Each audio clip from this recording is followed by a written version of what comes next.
Plato's Closet in West Ashley and North Charleston are springing up cash. Just sell us your gently used warm weather styles, like tees, shorts, sandals, and more. We're paying cash on the spot for gently used spring styles for guys and girls. Support sustainable fashion. This spring, do your thing and recycle the spring-inspired clothes, shoes, and accessories that are just hanging in your closet for cash on the spot. Let your spring clothes bloom into cash at Plato's Closet. Plato's Closet, located in West Ashley on Sam Rittenberg Boulevard and North Charleston on Rivers Avenue. Going on the show, Buzz would be about to go bed. I'd be like, "Oh, I'm gonna stay up. I'm going to like somewhere at 10 or 9 or something." Mm-hmm. And that was normal. Now that sounds crazy to me now. 10 o'clock at night? Yeah. Does that sound crazy to go like up? Vampire hours. I know. But then I asked like her and Jibs, and they were like, "Well, the bar's open till 2. That's at least 3 hours of drinking." Yeah, well, they're also open at 2 in the afternoon, so more of a problem. I feel like if I'm up at 2 a.m., I'm staying up until. I mean, 6. Right? I think Jibs and Jenny would have be whistling a different tune if they had to get up at 5 o'clock. I know they morning. would. Yeah, they would definitely. But I feel like that should be my life. It's starting to hurt you. It is starting to hurt. The 5 a.m. 4:30 wake-ups are starting to really hurt. Can I make a suggestion for you? When does your body get used to the morning routine? Here's what you might want to do. We had a guy in college that we called Captain Midnight because he would show up at midnight and he would sleep from like 3 in the afternoon till 11:30. That's hilarious. He'd schedule all of his classes in the morning, and Captain Midnight would show up at the bar at midnight, fresh as a daisy. He just had his shower. What's up, guys? It's hilarious. Feeling good. Give that man a trophy. You could think about doing that. Just totally flip your schedule so that you go to sleep at around 3 in the afternoon. You get up maybe at midnight, go out and meet your friends. You could stay out there and close the bar down. Then you get ready and you come into work and you work. Yeah, but then I wouldn't get to sleep at night.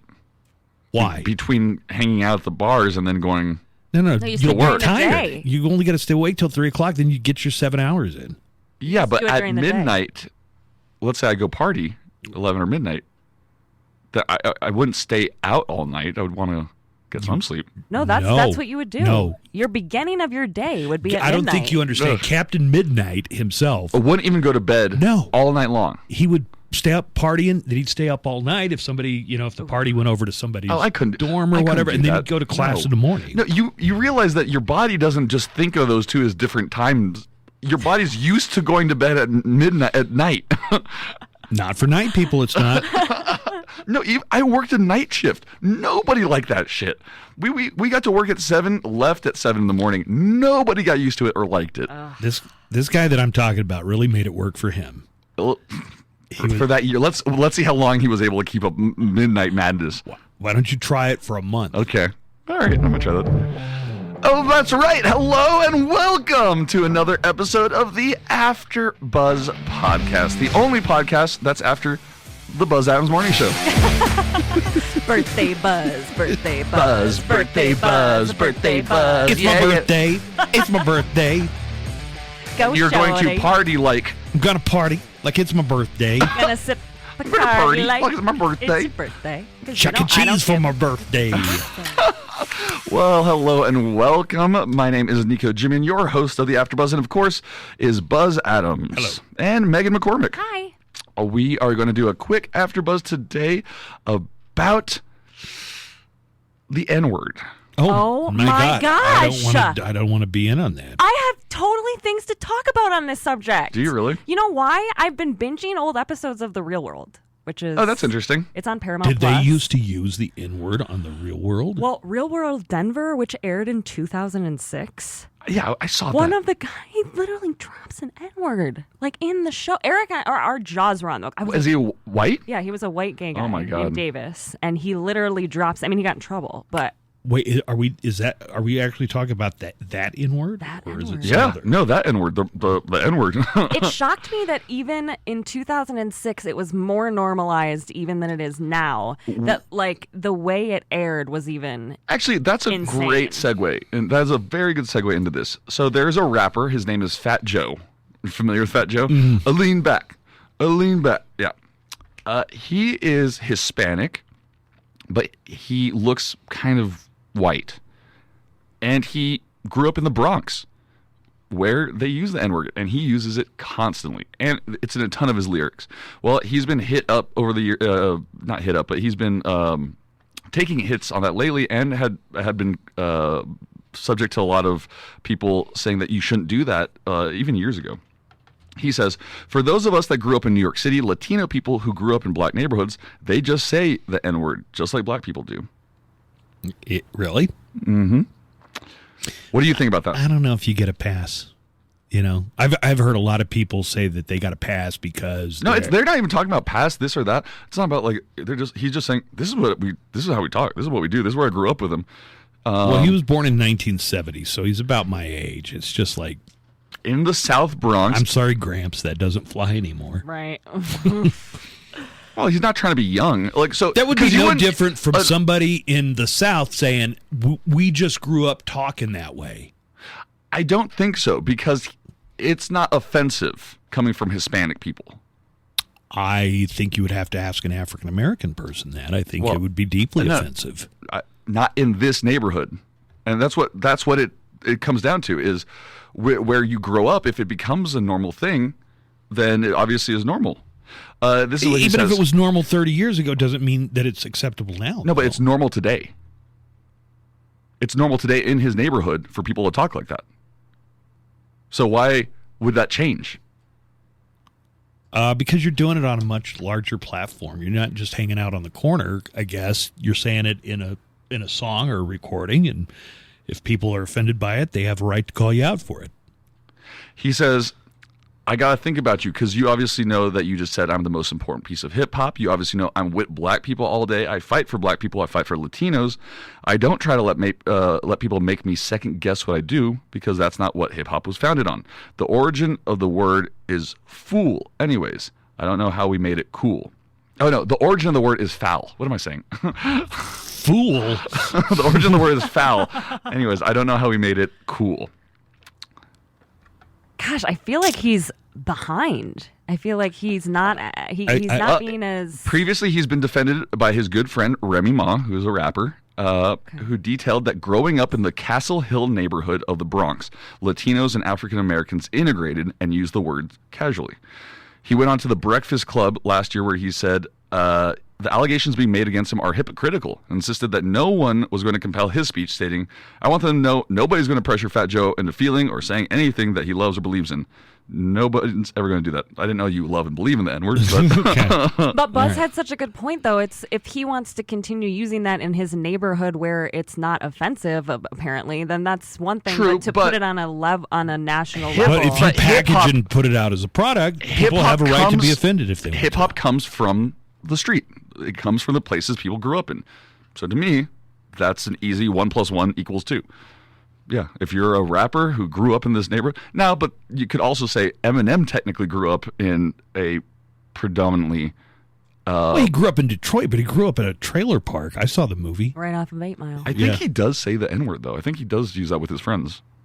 I don't know if he does or not. I just think that it is so this is what not acceptable anymore. I'm sorry. You can justify it however you want to. This is what Fat Joe was saying. My projects were 90%, I'll even give you 80% black, but my grandmother's projects were 99.9% black. I'm Spanish. I knew I was Latino, but the whole time I thought I was black. My mom lived there 40 years before I even was born.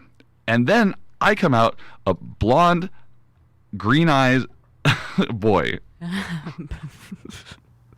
I'm so confused. So he's not black. He's Hispanic. Okay. He's not black. He's very light-skinned, though. Very, very light-skinned. Here's Fat Joe. Yeah. Yeah, what do you think of the way he looks? I don't know.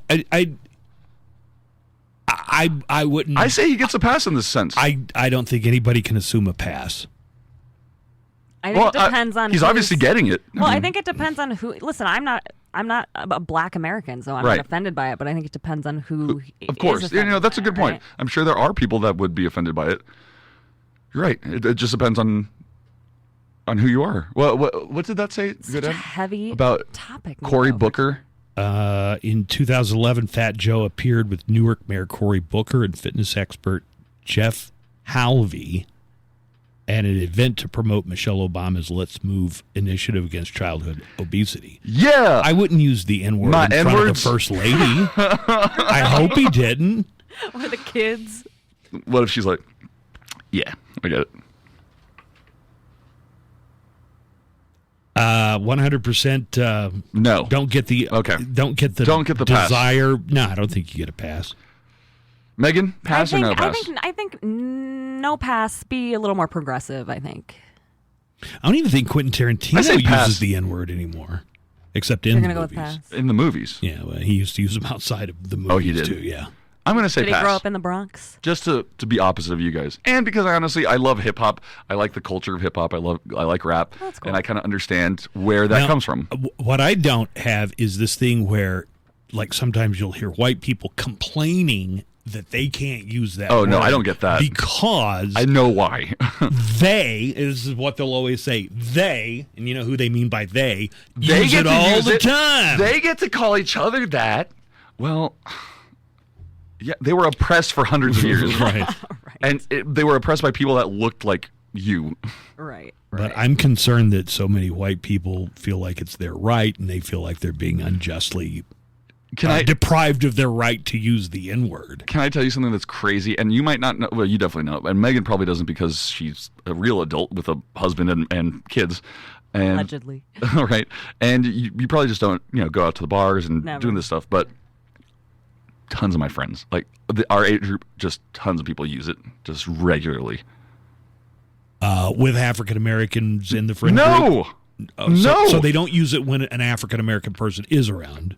They might, but it's they'd not, be less likely to. Right. And it's never in a hateful way or anything like that. They just kind of use it for something, for some type of emphasis. But I'm sorry, I cannot condone if that's no, what you're trying don't, to drag out of me. I'm not. I'm not trying to. to. I'm just trying to say that that's kind of we do live in a weird world where it does seem to be permissible. And I'm not saying to like white people, but my Mexican friends, I feel weird when they say it. Like I'm like, guys, that's weird.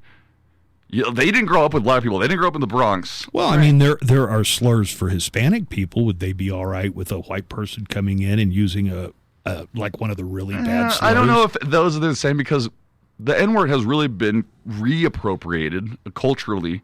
I find it interesting that they're less likely to use that kind of language if an actual African American person is present. I mean, that kind of tells me everything I need to know. Well, they might, but actually at the same time, they might not. Some of my friends have been thinking like around like Also, Anthony Austin Brown, or Otis still probably say the same. And then Anthony Austin Brown says it all the time. I mean, that is just constantly one of the words. And what's an important thing to factor in here? Because he's black, absolutely. Because he's black. But he says it to us when we're hanging around, Yep. and there's no other That's black okay. person. That's fine. That's fine. And I understand that. I'm not trying to argue it. I think it's crazy how some of my friends feel like now, he gets to use it. I might as well do it. It's like, no, that's insane. I don't think it works that way. Yeah. No, it really bothers me to even and you don't see your daughter gaming, right? Like she doesn't play like, but you do game now, don't you? Yeah, I'm at Hot Radio Mom 7. What the hell do you Find me on Xbox. What do you play? I play Jeopardy. I love Jeopardy. I love Jeopardy on Xbox. Wait. Hot Radio You Mom play the 7. home version of Jeopardy. I guess do. they made an Xbox game for that, and Yes. you consider that gaming. Yeah, it's gaming. I crush Jeopardy. Oh, I'm a gamer. I play Minesweeper on my Nokia phone all the time.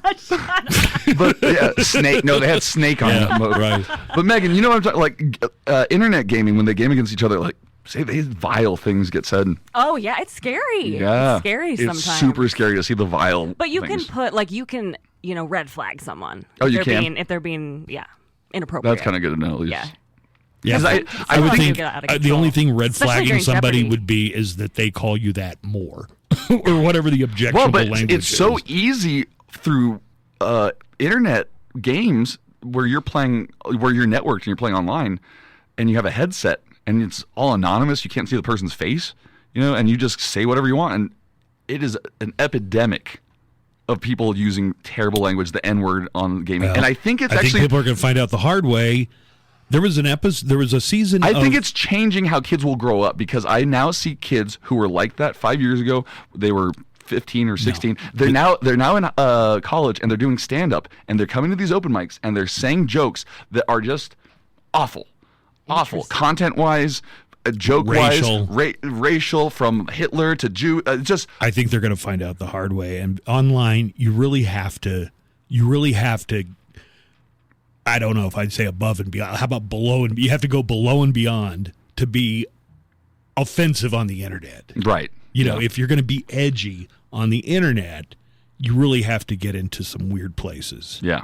That being edgy on stage, you shouldn't go. I think as soon as people get out there and realize, this isn't funny. There are repercussions for things I say. Some people didn't get their mouths washed out with soap as a kid, and it shows. Yeah, that's a good point. Because that's what I would do. I mean, I'm old school. Pepper Yeah. in Well, your mouth, soap in your mouth. Well, let's talk about You're never gonna say like that again. swear words. I do consider it an offensive word, but the N word, I don't consider that's in That's the a same hate language. category as a swear. That's like shit. Yeah, you know? right. That's obviously a Different things way altogether. of life. I mean, you didn't. Like if you heard say your that. daughter casually using it, the N-word. Well, that would never happen. I know because that. she's I know. very. You have a She great was daughter. raised She's well. very Yeah, it's like socially you- conscious. But Yeah, you That's the understand. last thing she would ever do. But if If it was just kind of a normal part of being a young vocabulary and you just heard it on the side. well, I grew up hearing that word a lot I from a bet, lot of yeah. different people. Yeah, but that was real racist uses of it, right? No, I think if you narrowed them down, they would make the case. It's just like, it's just a word I use. I don't mean anything. But of course it was racist. Right. Of course they only used it when there were no African Americans around and there were no adults around. Growing up, That is telling. everybody Yeah. knew that it was racist. That's why you didn't say it in front of, all the kids on the... You would wait until there weren't black kids around to use that word. And to tell yourself anything different... It's delusional. You're just lying. I don't. You're right. Well, you're right, Buzz. I mean, especially considering what we were just talking about with Fat Joe. I mean, even if he says that was a word that was like used in his culture, which it's sure. I mean, I'm not saying he's lying.